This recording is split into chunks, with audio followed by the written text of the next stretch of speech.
All right, Chad, should we kick it off? Sure. Perfect. So what I'm going to do just before we get started, just as a little bit of housekeeping for everybody. So one, welcome to our session today, future-proofing your fire prevention strategy. Hopefully technology wise, everything will go smoothly and we'll have no hiccups. But today's session is being recorded, so hopefully everybody's okay with that. The plan is to have about a 45-minute discussion with Chad, and then we'll open it up for question and answers. So I would highly encourage you, if you have any questions along the way, please add them into the chat session. Ira, I'll introduce Ira in a second, is going to be taking us through and moderating those chats so he can answer them as we're going, as well as save any questions for the end of the session. So with that, I'd like to go ahead and get started. So first, I'd like to kick it off and ask Chad to introduce himself quickly. He'll be telling us more about himself after, but just a quick introduction from Chad, and then I'll introduce you to the rest of the table. My name is Chad Thomison. I'm the Fire Protection Coordinator for Carleton University. Been here for about 3 years now. Perfect. Is that changing? Are the slides changing? What? No. The slides are not changing. Sorry, everybody. Yeah, we're good. We're good?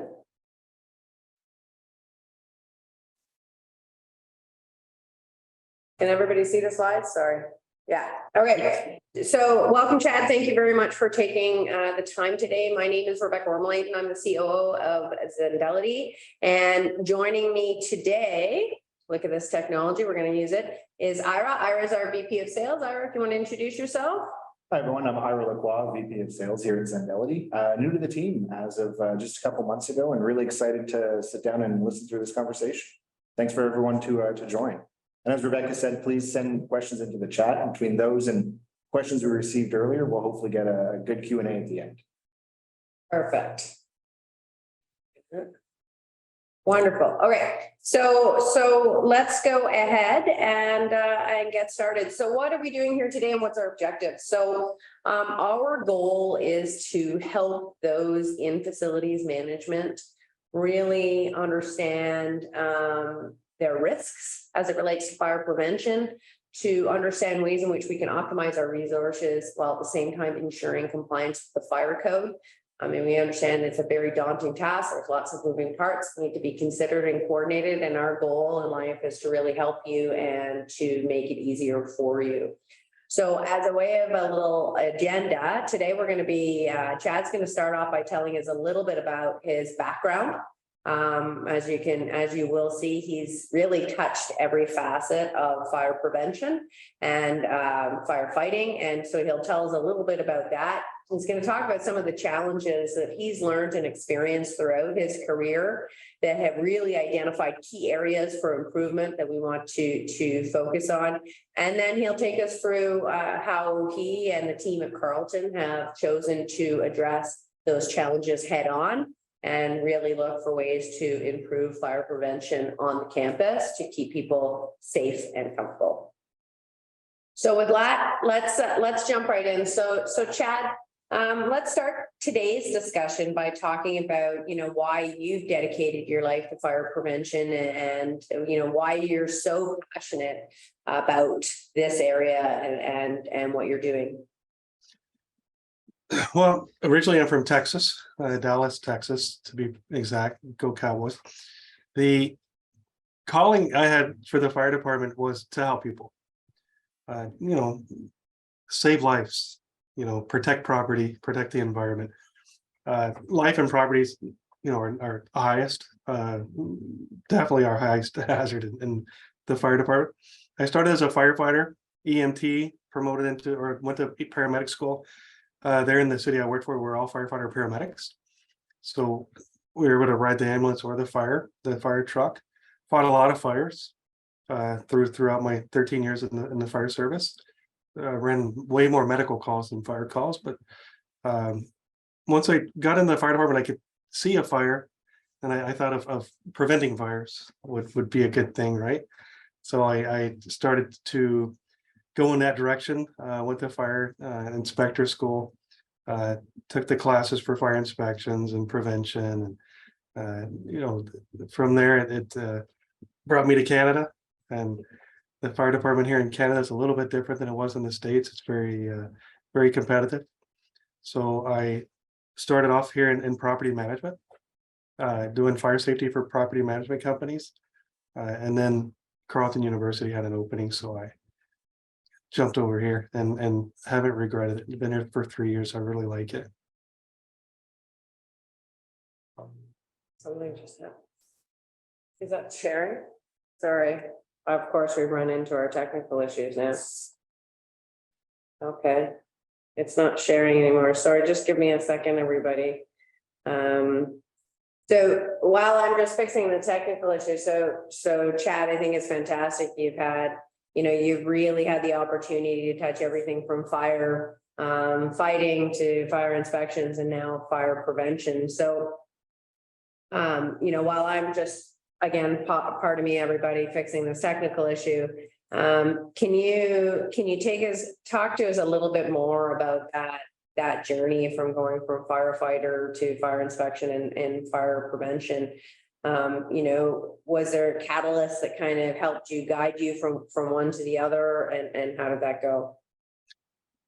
Well, like I said, fighting the fire, you go into an apartment building or any type of structure, and you see where the fire started, and to prevent it, most fires are preventable, right? I wouldn't say 100%. A lot of them are. That's why fire prevention is huge, especially for cities that have a big interest in fire prevention.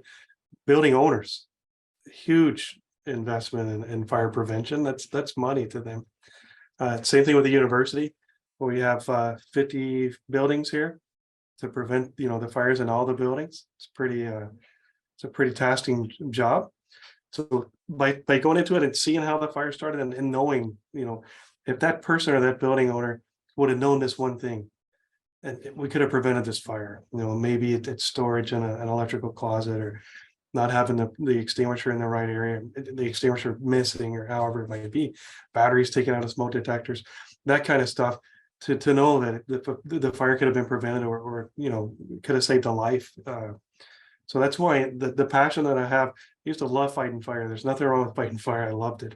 And you don't do it for the money. You do it because it's a calling to do it. Fire inspections was good, because I could go through all the buildings in our city and point out fire, violations. And I was never one to tell them, I'm going to fine you. I'm going to write you a citation. I don't go that way with it. I educate them, and be able to educate those people on why it's in the code, and explain to them why it's a fire code, and that goes a lot further. And then fire prevention, kind of in the ballpark of fire inspections, we are preventing fires while we're doing that inspection. And here at the university, going through and being in charge of, or looking over all the aspects of fire safety. There's a lot. We have a team, an emergency management office of 3 people. Myself, I do all the fire safety. Then we have an emergency manager, the assistant director, and then we have business continuity. So fire, it's just pretty much me and our contractors. So it's a big prevention job here. Oh, I can just imagine. Well, I mean, luckily we've had the opportunity to get to know quite intimately everything that you do, and the volume of moving parts and everything that you've got to contend with on a daily basis, for sure. So now what I'd like to do, okay, so we've established for everybody that, you've got a tremendous background in all aspects, but I'd like you to dig in deeper from, looking back on your firefighter and your fire inspector. You just said one very interesting thing, and that is, if only somebody had have known this. So kind of, putting your firefighter, fighter inspector hat on, what were some of the things, what are some of the, if only somebody had have thought about this, known this, maybe understood the implications, that kind of thought process? Well, if you look at, let's say a apartment building owner, they have, or here at the university, we have dorm rooms. To know that the smoke alarms in their dorm rooms. How important it is to make sure that we're changing those batteries once a year, making sure they're being tested monthly. That's pretty important. It could save a life, right? Then you look at hotels, stuff like that. That any type of management of property where you have people sleeping in the buildings, it's a risk. It's a higher hazard.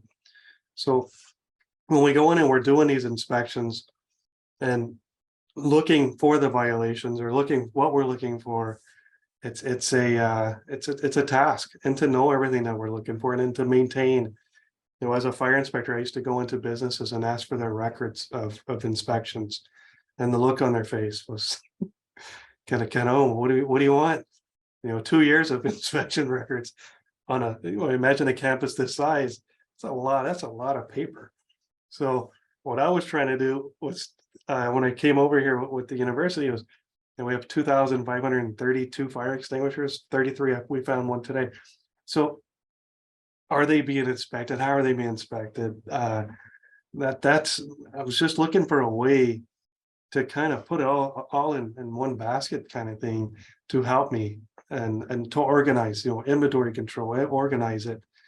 And that's when we came across Endality and the command center. It was just looking, we've gone forward a lot in the last two years on this.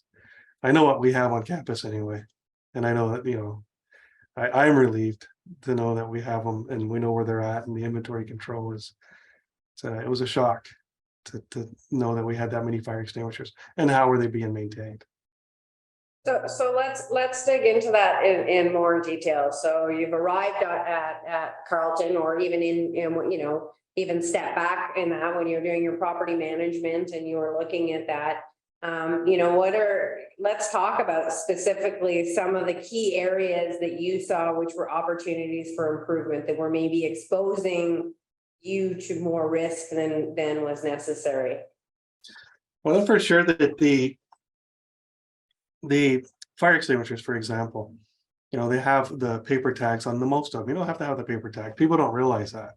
You don't have to have a paper tag on your fire extinguisher.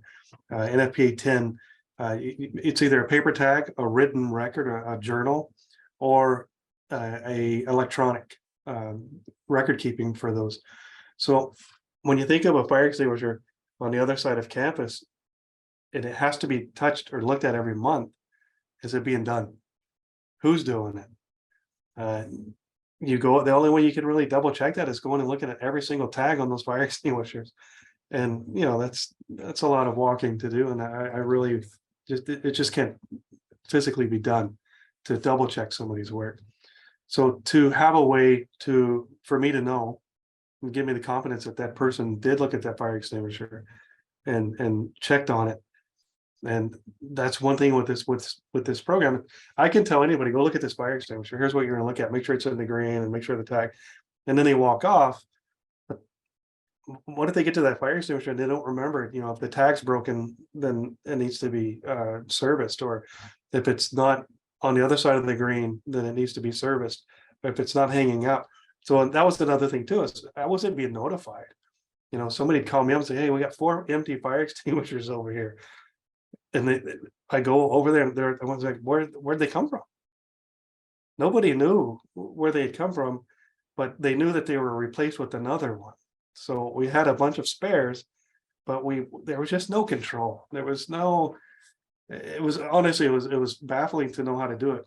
Property management, same thing. I looked over. I think I had 60 apartment buildings.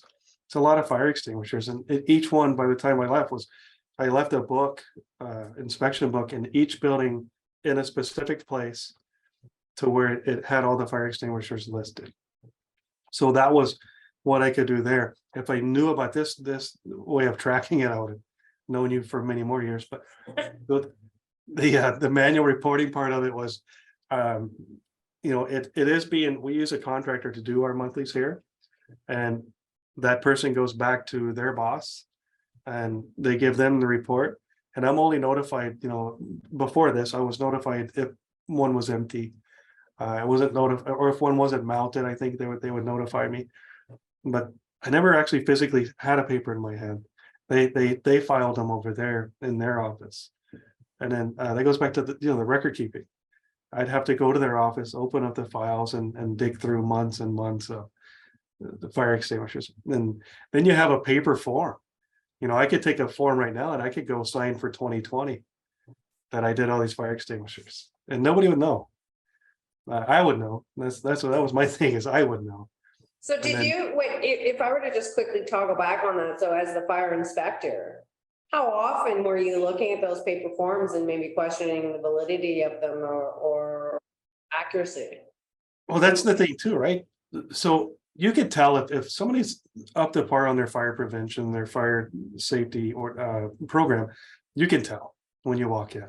As a fire inspector, I could walk in and if I saw storage in different areas that wasn't supposed to be there, or a missing fire extinguisher, an extinguisher that had the tag, then I'm going to start digging in deeper. And I want to ask for their records, and they're going to go find their records. I'm going to look at their records, and you could tell. I mean, if it's all written in the same pen, and it looks like from line to line to line, then I know that they didn't do their monthly checks on their fire extinguishers. Now I'm going to go check them all. I'm gonna walk around. I'm gonna look at all their fire extinguishers. I'm gonna make sure that they're in good working order, and then we go from there, and find all kinds of different deficiencies. My point with the fire inspectors, I want to have a good relationship with them. I want them to know that I have a passion for fire safety, and that I'm doing my part, my due diligence for the university. And that way, they're not saying that we're 100% code compliant, because that would be, for a university this size, it's going to be pretty tough to not know of a deficiency somewhere that might be laying around that hasn't been checked. So I want them to know, come in and visit with me, hang out with me. I'll walk some buildings with you and show you what we're doing. When I told them about this program that we're doing with Zendelity, I was like, that's neat, that's cool. One of them said, hey, but you have to have that tag on there, right? I was like, no, you really don't. It's just educating. And knowing that tag is good for them to walk through and be able to look at all of them, but it's even better when you pull it up on a phone and say, here they are, here's all my reports, and it's readily available. So, well, I and think it gives me yeah, exactly. And the nice thing, you don't need the tag, is using the NFC in our case, we can just tag that and kind of see what has happened previously. But for for some people, they may be less concerned about getting the fine or the ticket with non-compliance. But then I think about having that fire inspector be on your side and on the same team. There must be some inherent value from a property management perspective that really makes your life so much easier, right? So obviously you're keeping people safe, but the flip side, of course, is that your fire inspector and you are that must be when you have a bad relationship with your fire inspector. I can only assume that makes your life very, very difficult. You don't want that. And coming from both sides of it, I want them to I want to buy them a Christmas card, and I want to be friends with them, but I want them to understand that I'm serious for fire safety, and being able to come through it and look through the eyes as a firefighter, as a fire inspector, and then as a fire prevention, I can see it from all aspects. So when I do meet with them and we might not see eye to eye on something, I explain to them my point of view on it, and then they explain to me their point of view on it. And depending on what day of the week it is and which inspector it is, they might agree with me.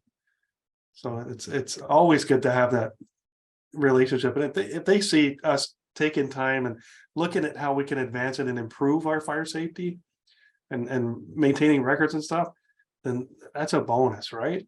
That's a bonus for us. They know we're serious about our fire safety stuff here, and they're not here a lot. I like that. The more I can keep the fire trucks off this campus, then my job's being done properly.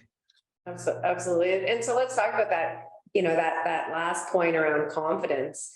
When prior, when we were relying on this manual paper reporting, record keeping, all of that, if you were to step back and give yourself a rating, how confident would you have been in your performance at any given time as it related to fire prevention? Like, if you're honest with yourself. Honest, when I was doing property management and I was doing all those buildings, 100% confident. because I did it myself. And I knew it was done. Now here, when I came over here and found out there was one person doing 2,500 or extinguishers a month. I mean, it's human, right? So were they doing it? I would hope so. I got to know the person that does them, and I think possibly they were all being done.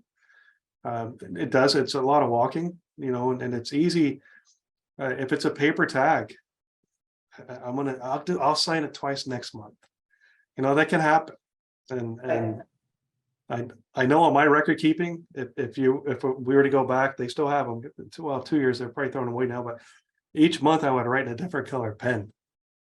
Just because I knew that's what I would be looking for as an inspector, right? How do they sign them? Is they sign them all on the same day? You could do a year in advance.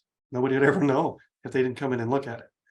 So that's what I wanted, was something that gave me 100% assurance that it was being done. And if it wasn't being done, then we can follow up, right? And I wanted something that, the other thing too is I wanted to know if it was empty, if there was an empty fire extinguisher, it scares me. And I walk into Walmart, I'm looking at their fire extinguishers, because if they're empty, I'm going to tell them. Because without that thing being full, you're not putting out the smallest fire. When they start, they're small. You can use an extinguisher. Right. So let's talk more about that. So you've recognized that you have a challenge and that there is an opportunity for improvement. So, forget about what you're doing with us. What were you looking for in a solution when you were starting to scope your options? What kind of things were you really honing in on? What I was wanting was a innovative way, because with all the technology we have, with all the people with smartphones, there's got to be some way that we're not carrying around a clipboard, we're not doing a paper report on all these fire extinguishers. There's got to be a way. So what I was looking for was a system that was first user friendly, because high tech and firemen, we work on a different mindset. We can fix it if it breaks, but to go through and work it. So I was looking for something simple that I could use, we could use on all, not just fire extinguishers. We can use it on, emergency light boxes. We can use it on all the stuff that we have to check every month. I can use it for those and have a record. They touch it, scan it with their phone. I wanted something that I could get my hands on right then. If it just, without, I keep bringing up Zendelity, but you're the first ones we met with, and you brought that little blow up fire extinguisher, and I knew you knew your business when you brought that, because I still don't know where you got that from. But that right there, and you knew what we were trying to do. You knew what I was looking to get done, and it was a blessing for me, and now to know that all of our fire safety stuff, and I'm looking at new ways of using it all the time, right? So I think we're in a comfortable place, and I do have the confidence that all the stuff that I've assigned for this program is being done correctly. And it's so simple to use this thing. We love to hear you say that, but we recognize that, it's not a one size fits all. So maybe you can share with everybody, because obviously you must have explored and considered a few options. So maybe you could share with some of the options, with the audience, what were some of the options that you considered, and what did you like or what did you not like about those options, and then landing here? There was a I think it's a university out of Texas, which my brother went to Texas A&M, so they were rivals. Anyway, they contacted me, or it was a guy that represented. He had a big contract with the University of Texas, is what it was. So he calls me and reached out of nowhere, and I was talking to him about it, and because they wanted bigger, better, and use it. This guy was telling me, you could even put in work orders to your maintenance department, and it was just a confusing. Just watching it, I sat through his little thing there, and it was like, man, I'm so confused. Can I use it just for fire safety, or do I have to Do I have to get, the reports sent over to maintenance? And so looking at that, and then it confused me more than anything else. And that was after I had seen, well, how your system was set up. And so I was looking at something, simple. It did a lot. It was a big package in a small, user-friendly world. So that's the only other company we'd looked for, because I didn't find anybody else that would, especially in Canada too, because I'd love to do, local sourcing. I like the smaller companies, so we ended up not venturing off any further, and I talked to my director, and I was like, look, man, I really want to go this route, and boom. Nice. Well, before we tell everybody a little bit more about the product, I mean, I do think there is the obvious questions about, because you and I have talked about it, right? So yes, there's technology, but there's also the human option, right? Whether it's throwing more people or going with a service provider. How come you chose not to pursue those angles? So first, the status quo didn't work for me. I didn't want to stay where I was, because honestly, I didn't feel comfortable that everything was being done 100%. So that was not an option for me. The service provider, I did reach out to a company, and when you look at a service provider to provide that kind of stuff, fire extinguishers were my starting point, right? That's what I wanted to start with. But once you get a service provider to do that, that's it. You're going to pay that money, and that's all you're going to get is the fire extinguishers. So, and the cost of it. I mean, I was shocked. And then more people, bringing out more people to do it. It was just, it's a cost, right? Bringing on people and your benefits, and I'd love to bring on more people, to help me, and just not going to happen. So with using a contractor, we do use a contractor to do it. We use the cleaning company, CNW. But so in order to do your monthly inspections on your fire extinguishers, you don't have to be certified in anything. The fire code or the NFPA states you have to competent person. Majority of people walking around are competent, and show them what you want. So you don't have to be fire extinguisher certified to do these. No, the annual testing for sure you do, right? To do the 6 years in the hydrostatic and all that, but to do the monthlies, that was my thing, was the monthlies. I knew they were getting annually done because I was scheduling. It was the monthlies that I didn't 100% for. So that's why we went. The digital part of it was it.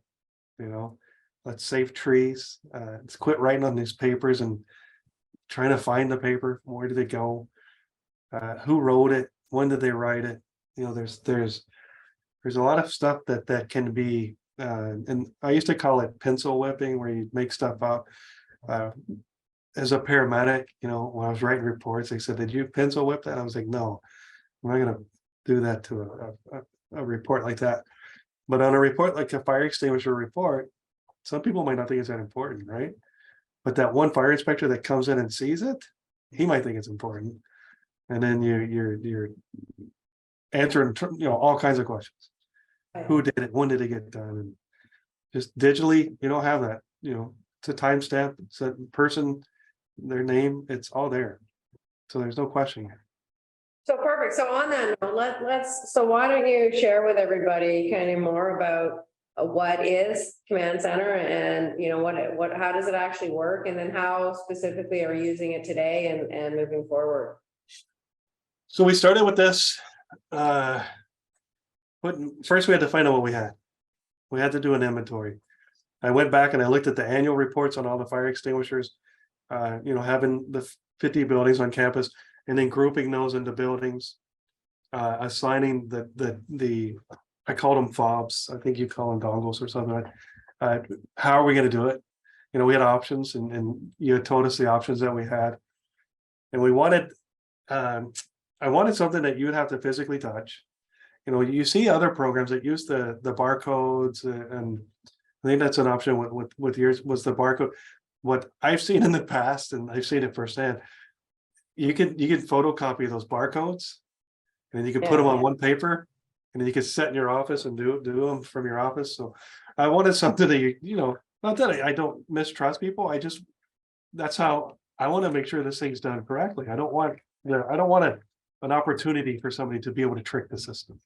So that's what, we went with these little fobs. They're good for outdoors, we mounting them was probably the, time consuming to get them on there. We used, aircraft rated cabling, so that you can't take these things off. They're on there and they're going to be there for the life of the fire extinguisher. So that's where we started, put them on the fire extinguishers. And then we started what else can I use it for? So now I do the inspections of the AEDs and the Narcan and naloxones. So I got then we have I have it all right here. I was actually doing it today. And we have stickers.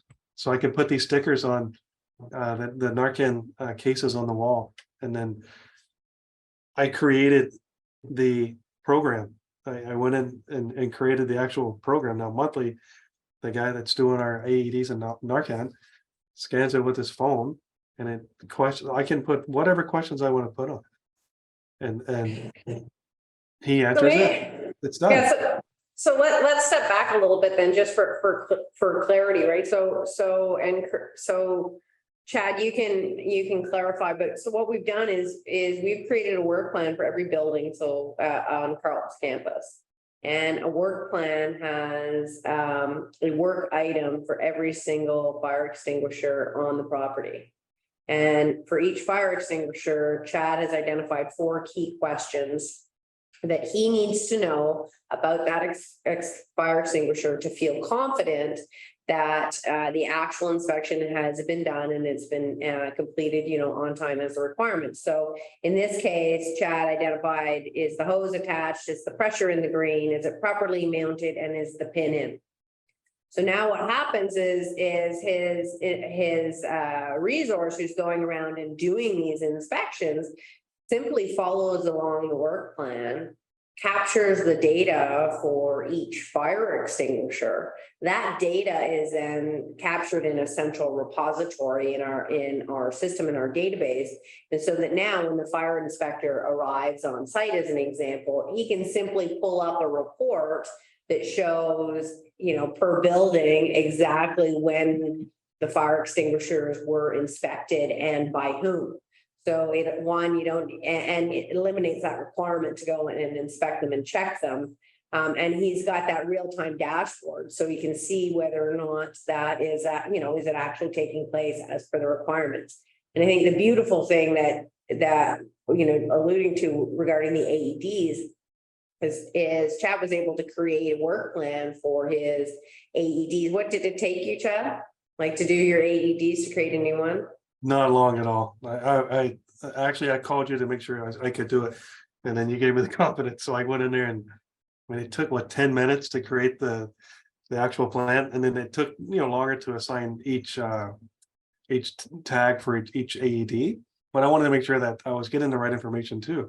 So what I did on that one, the AEDs, for example, I looked up in the book on the handbook on these AEDs that we bought them from, and it tells you check this monthly. So I was able to transfer that check marks into this program. So each month when they scan that tag, it actually verbatim of what the Zoll's book told me to ask for each month. So I can word it how I want to word it.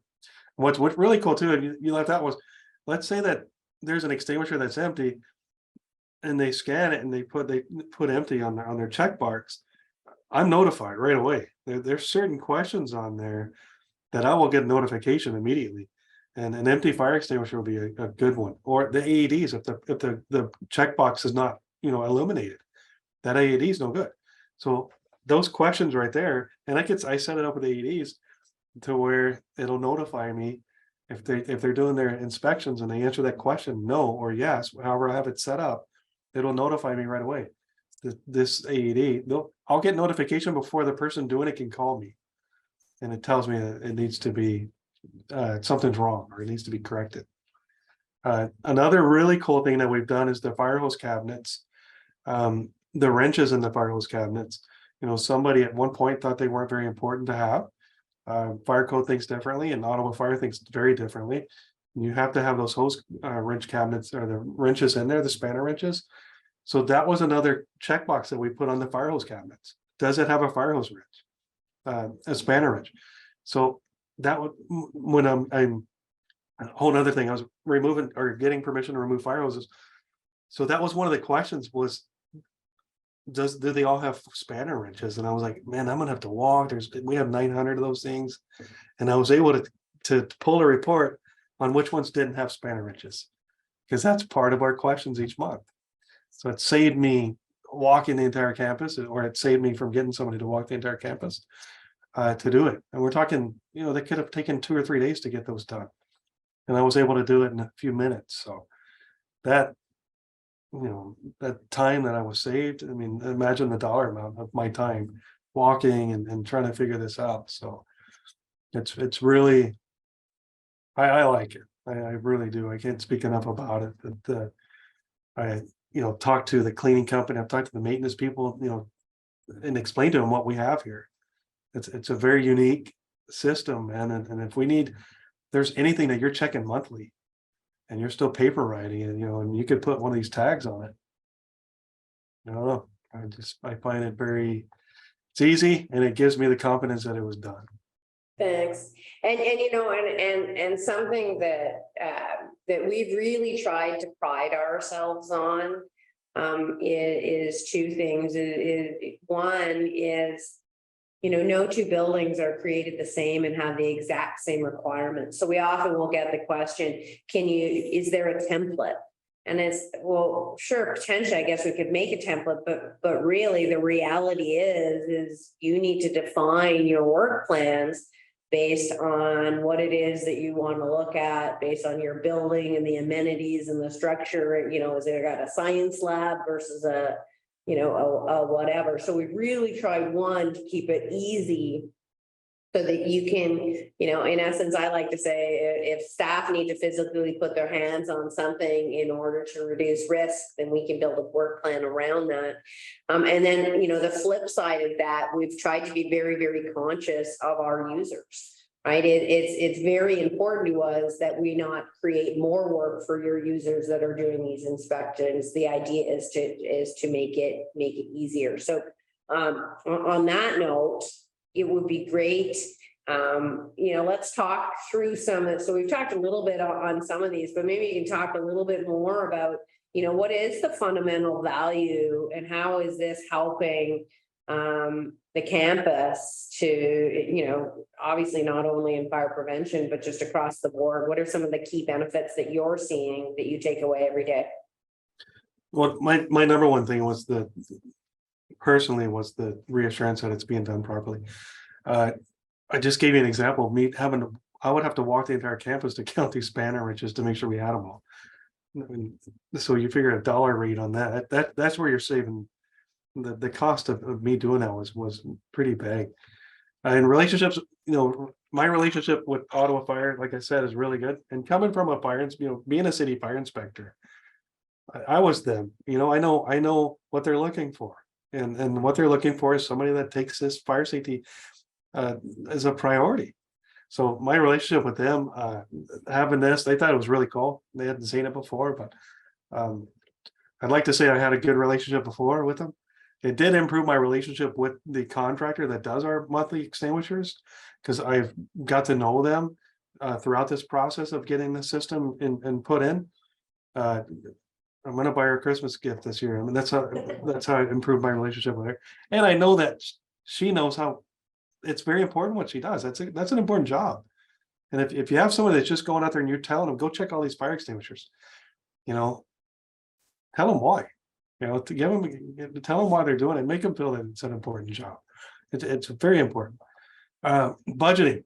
So this year was our first year we had our contractor that does our annual inspections on our extinguishers use this system.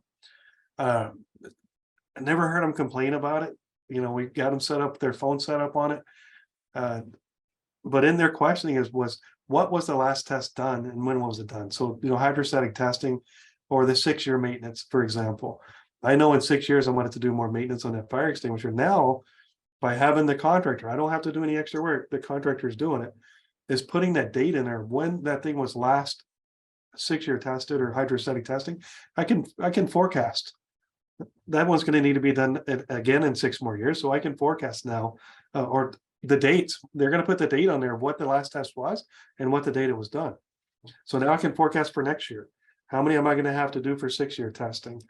So it does help out on that.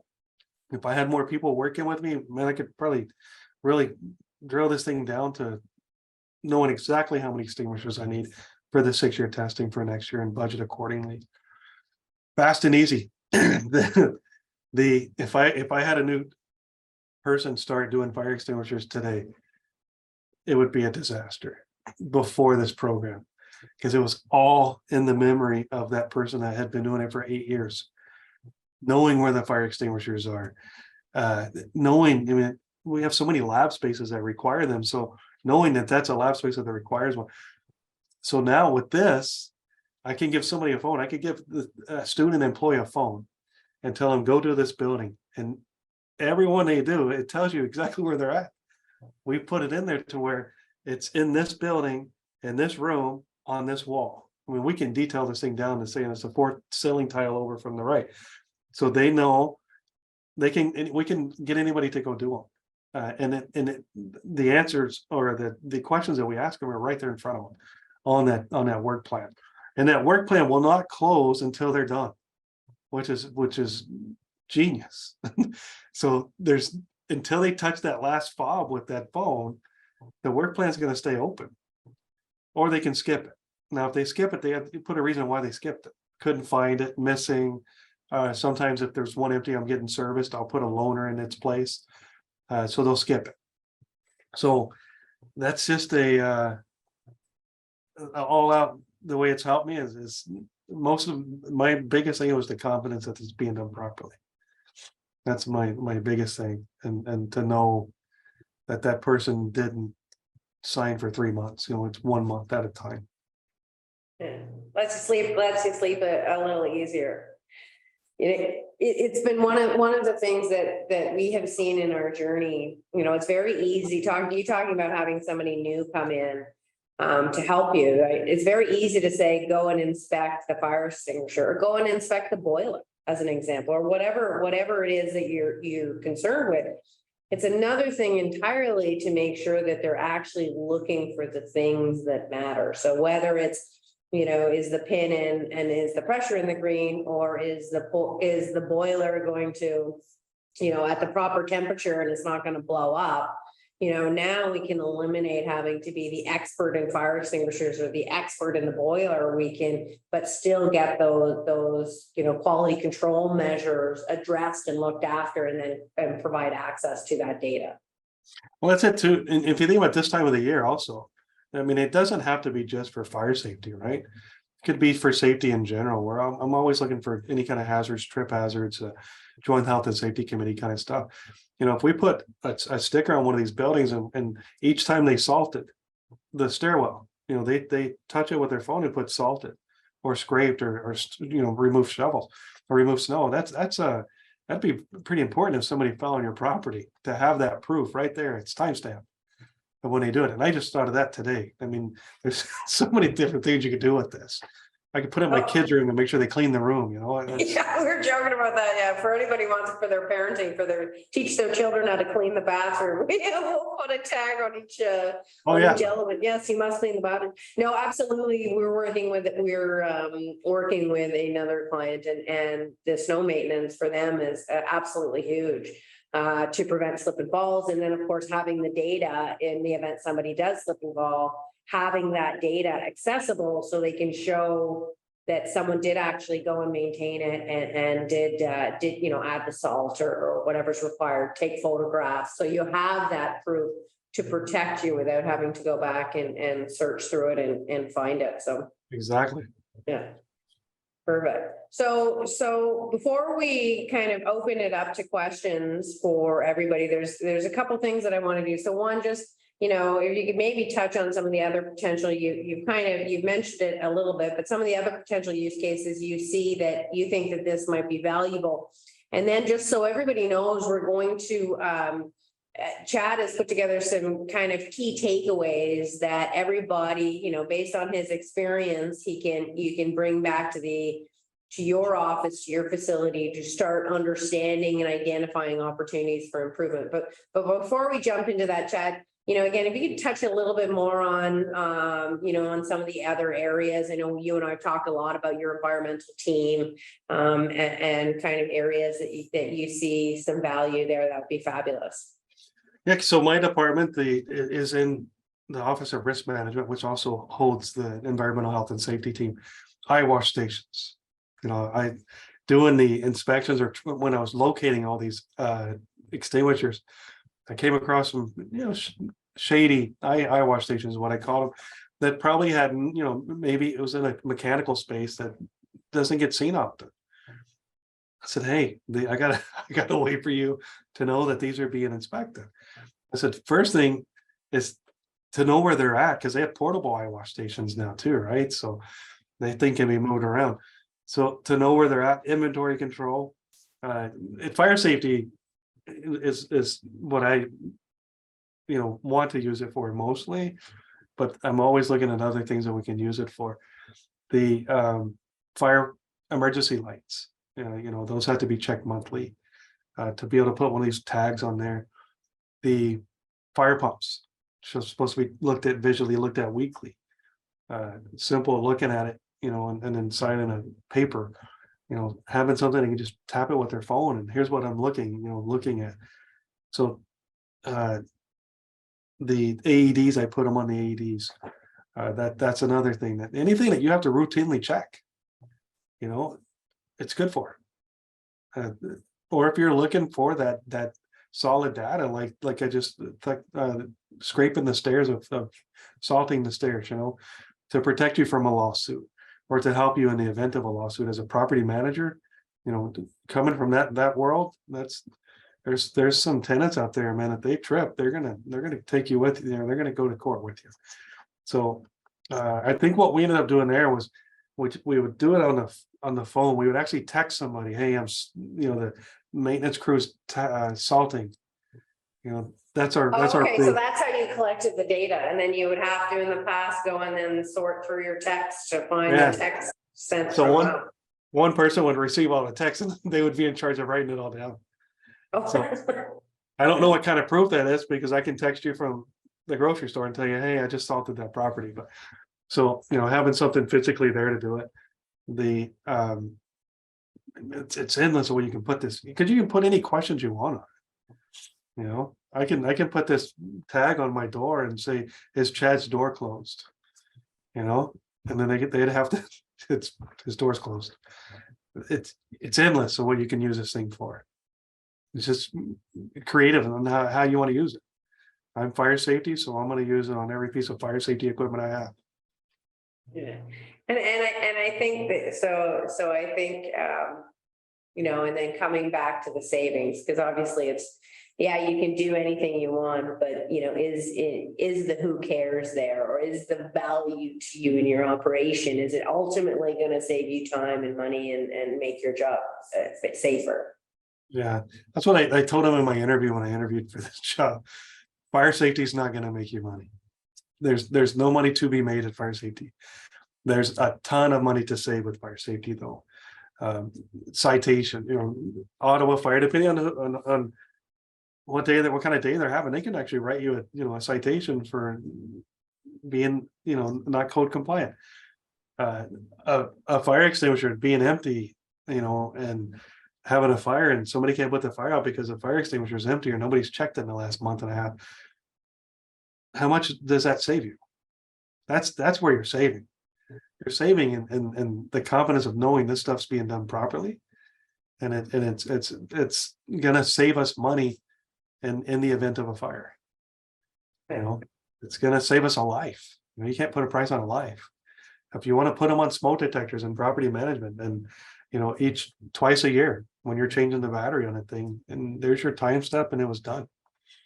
So that's my take on it. And I've always thought that fire safety's, we're not selling anything. We're not selling a gym memberships or food. We'll give free food away, but we're not gonna draw in revenue. We're gonna Yeah. save you revenue though. Fantastic. So on that note, before we kind of close out the session and I'll open it up for any questions. We have on the call, we've got other fire prevention coordinators, we have property managers, we have general managers listening in today. So, what advice would you give them, going back to the office that they can do to help kind of really understand and scope out this opportunity for improvement? My number one thing is think to yourself, where are my extinguishers? Where's my fire safety stuff? Where's my records? And then look at the records. If you've never looked at them, you have somebody else doing them, look at the record. Is it all written in the same pen, months at a time? And if you're not looking for that kind of stuff, or go look for your last 2 years of inspection records. Go pull them up out of a file cabinet somewhere. The amount of paperwork that you'd have to go through to find this stuff, and to think about it, I mean, by the time you're done looking for all your months of inspection reports, I could have hit a thing on my phone and pulled it up, or on my desktop and pulled up my last 3 years. It's right there at your hands to do it, and to know that it is time stamped. It was done. It gives you a date. It gives you a time. There's no. You can't compete against it. You can't say no, he didn't do it. Because I physically had to go to that fire extinguisher, touch it with my phone, and put the stuff in the information. So that's why I get you to go back, look around, look at your fire safety stuff. Look at all your fire extinguishers. Talk to the person that does your fire extinguishers. Are they able to do them? Are they having problems doing it? What would make their job easier? And then look into this program or some form of electronic data keeping to be able to give you, especially if you're anything like me, when you started in that line of work in property management, thinking, man, if I ever hear a fire in that building, I hope the fire department doesn't find an empty fire extinguisher. I hope all the smoke detector batteries were changed in that apartment. Thinking that, and it's scary to think that the risk of not doing it and not having the records of doing it is even worse, right? If you don't have the records of doing it, you didn't do it. That's how the fire department sees it. If you don't have record of doing the inspections, you didn't do the inspections. So, I mean, if you can use a program and pull it up, save you a lot of time, a lot of hassle, and possibly a lot of a lawsuit. That you don't want to end up there with trying to dig through file cabinets to find your inspection reports. That's gonna be bad.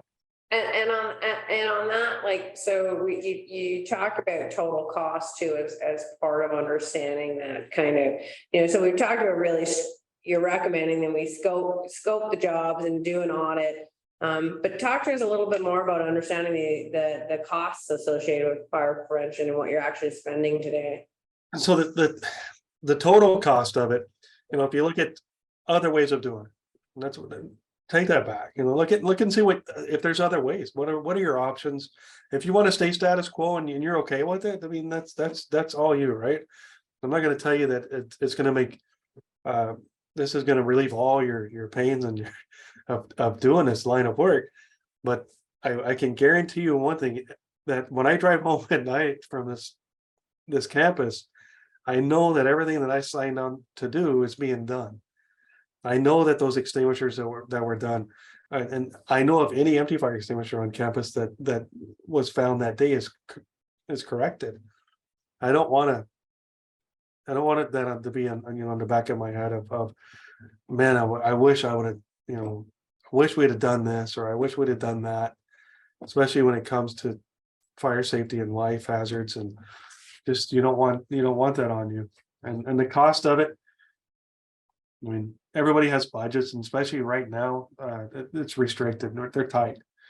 But I guarantee if I go to my director right now and I say, look, man, I want to extend this program to include this, he's not going to bat an eye at it, because he knows how much time it's saving me. He knows that we're saving a lot of time, which is money. I mean, time is money for sure. It's saving me so much time. to not have it, and then they don't have to hire anybody, right? It's better to stay with this program instead of hiring somebody, which, I love the program. I like friends to talk to at work too, so if I could hire some people, but this is the cheapest way by far. People cost a lot of money. The assurance is this cost you is not gonna, the assurance outweighs the cost in my eyes. Nice. Well, so on that note, I want to just, quickly thank you for your time, and for sharing your experience. We're going to open up for questions, but just a few kind of quick housekeeping. So one, we've created, based on the lessons that we've learned, through working with Chad, a risk self-assessment guide for fire prevention. So in essence, it really takes you through those categories that Chad just spoke about, and will help you really understand your current situation, your current risk levels, your current exposure levels, so you can make an educated decision as, is this an area that we need to move forward with? We are offering anybody a free consultation we'll work with you to help you understand, how it could work and whether there is a fit for you. Obviously, it's really important to us that we partner with our customers and we're adding value. So we want to work with you to understand that. In the January timeframe, we are looking at doing another similar type discussion, but next time we'll be talking more on digging more into the time management side of things. So you can watch for those kind of invites and information coming at a later date. But for now, I'd like to turn the tables to Ira, who will be posing some of the questions that he's received. I'm not sure if we got any through today's sessions, but we got some questions in advance. And so we'll let him ask those questions to Chad and or I, whatever he sees fit. So go ahead. Perfect. So yeah, I got to have a few questions sent in before, and I'd reached out to some of you to see if, excuse me, had any preparatory questions. But before I jump into those, does anyone have any questions that have come up now that hasn't been sent through the chat yet that you'd like to sort of jump on the mic and ask quickly before I get into these? All right, so let me jump in a bit. So a couple questions to both Chad and Rebecca. So one was around the time management. So in some of the conversations that had happened before, you were talking about the length of time that it actually takes to validate reports, and really using Command Center. The question comes down to using this tool, you've saved the time. So what are you putting your time towards now? Like, what more can you do with the time savings? What more can I do? I can stay afloat. I'm able to concentrate on other things, like putting it on the AEDs and the Narcan. I'm not so tied up to where I'm digging to get out. It saved me some time to where now I can concentrate on the emergency response team or something else that was lacking. I mean, I'm never going to have a ton of free time, but any bit I can get, I'll use it wisely. Okay. Perfect. So another question that I've actually received a bunch of times and have received before this one as well, and this is actually for Rebecca, which is, what's the difference really between Command Center and your a computerized maintenance management system? What's the difference between Command Center and a CMMS? Yeah, that's a great question. I think there's a lot of people have computerized maintenance management systems in place today within their facilities organizations. I would say the differences come in a few form factors. So one, many of those systems are focused on your much larger items, your boilers, and the like. I think one of the beautiful things about what we are doing is the ability to focus on both, big and small assets. So you can use this tool to build work plans around your boilers and around your HVAC systems or whatever else you need. But we can also build them around the smaller, more inventory type items like your fire extinguishers, your exit lights, your whatever the case may be, your play structures even. right? So you think of all of that stuff that we spend money on within the infrastructure, within your buildings, within your property, we can build plans around that versus just the, the larger kind of infrastructure items. The other big difference that I would suggest with what we're doing is around, we can build work plans around both an inventory item, in this case, the fire extinguishers, but we can also build them around locations. So we're working with another client who's using it to ensure the sanitization of their property. So they send in an inspector who's inspecting the work of their staff. In this case, they're using it to inspect the work of the staff, but it could be to tell the staff what to do, but it can be based on a location. So you've got a tremendous amount of flexibility with where you can go with this solution, whether you care about an asset or an inventory item, or whether you care about a location. Either way, if you need staff to physically put their hands, their eyes, their ears on something on your property, we can build you a work plan around that and give you the confidence that the tasks at hand have actually been completed. That's awesome. Thank you. So Jeff actually sent in a great one. Is there an integrated compliance check for life protection equipment? So for example, extinguishers, emergency lighting, fire alarms, or suppression systems. So there's currently, we don't have a template. The beautiful thing about this is you can create it yourself. So the way the product works is you define your building. So I have, X building, it's got this many floors, it's got whatever it is. And then I can define my inventory items. So those can be anything you want and you create them. So you say, I'm creating a new item. It's my fire extinguisher in this case. These are the properties, the serial number, the weight that we care about. And then I can go ahead and build my work plan. So it's completely 100% adaptable to you and what matters for you and your property and your business. Because every property is slightly different. It's going to have its own requirements versus having a canned template here, do exactly this. It's, taking it that next step and understanding and building it specifically to you. You know what, I'll go off on that too, Rebecca, and see with the AEDs and the Narcan that I just set up with this. So my extinguishers are set up, the work plans are set up by building. So one building, and it lists your fire extinguishers, and I can have them, I can select them if I want them to do it in a specific order. I can select the order I want them done in, or I just let them do it how they want to do it. But like I said earlier, it won't let you close it until you finish that last extinguisher. But with the AEDs and the Narcan, since there's only, I want to say 40 total, I was able to put them in one work plan and not by building. By what it was, what the control was AEDs Narcan. So they can click on that AED Narcan work plan, and it'll pull up multiple buildings that have the stuff I want checked in those buildings. So they don't have to, there's not 10 work plans because there's 10 buildings. It's one work plan with all of them in it and multiple buildings. And that's just it, right? So you can build. So, if we could have built a work plan for Chad that was all one work plan for all fire extinguishers across all of his buildings, but that would have been very difficult for the individual to manage. So in that case, we chose to create a work plan per building. Whereas in the case of the AEDs, because they're smaller them and it's, you're going to do it. Whatever you're going to do it, you're going to do them all at once. So again, it's defined by you as a user, what makes sense for you. That's great.